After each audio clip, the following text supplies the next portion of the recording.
Hello and welcome to a new video. Today we're back in Driving Empire and it just received a new update yesterday and it seems like it's gonna be a really good update. It's not that big, but it's a really nice update for the game. So as you can see, we have one new vehicle, some remeshed vehicles. We got drivetrain swaps, chassis improvements, which hopefully that does have something to do with the cars that do 350 miles an hour. I will have to test that in a later video one day when I get a Koenigsegg Jesko again. And they also added some upgrade changes for electric cars. The Bugatti Chiron Supersport 300 Plus.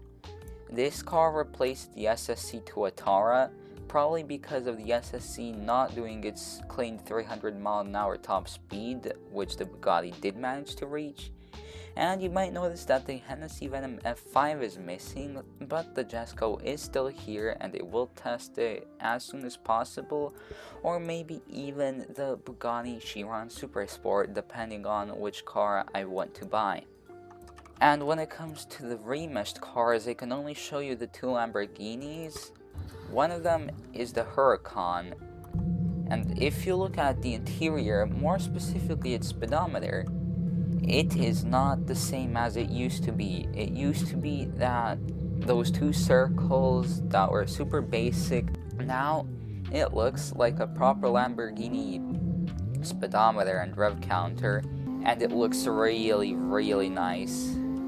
Everything in this speedometer works, well, maybe not everything, but everything that really matters for you to see. So there's not much with the Huracan in general, well, more specifically the Performante, just that speedometer. And when it comes to the SVJ, they changed the model to the SVJ 63 again, more specifically the SVJ 63 Roadster. This is like, I don't know how many times they changed this already, but now it's back to the SVJ 63. And another cool thing is that it has the old engine sound back. It had such a crappy engine sound for a long time, but they finally brought back, I guess that was the original engine sound of the car. And as you can see, the interior has also finally been improved with the new speedometer and just details everywhere. This thing used to be completely undetailed and just crappy, but now the interior in the SVJ is finally pretty well made. Now, another change in the game is with electric vehicles. For example, this Porsche Taycan, if we go to performance upgrades, you can see that turbos aren't a thing anymore because electric vehicles don't have turbos. However, something new for all vehicles is the drivetrain option. So as you can see, this Taycan is currently all-wheel drive. If I try doing a burnout, it can't do a burnout. Now, let's go and change the drivetrain real quick. Rear wheel drive. Now if we go outside, we can pull a burnout, which is a really cool feature, and you can even make your cars front wheel drive, which could be a lot of fun. However, I won't do that right now, but that is an option which you can do if you are stupid enough.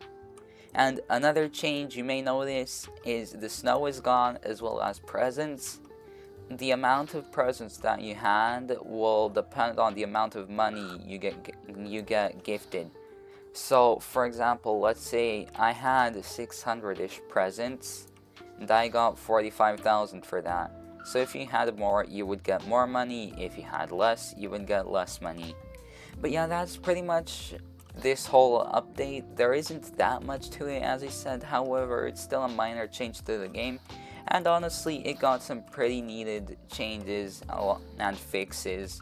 And we'll have to see how the chassis behaves at high speeds now, but that's for another video, because today I don't have Netix with me, and it's just more fun and we can find out more things together.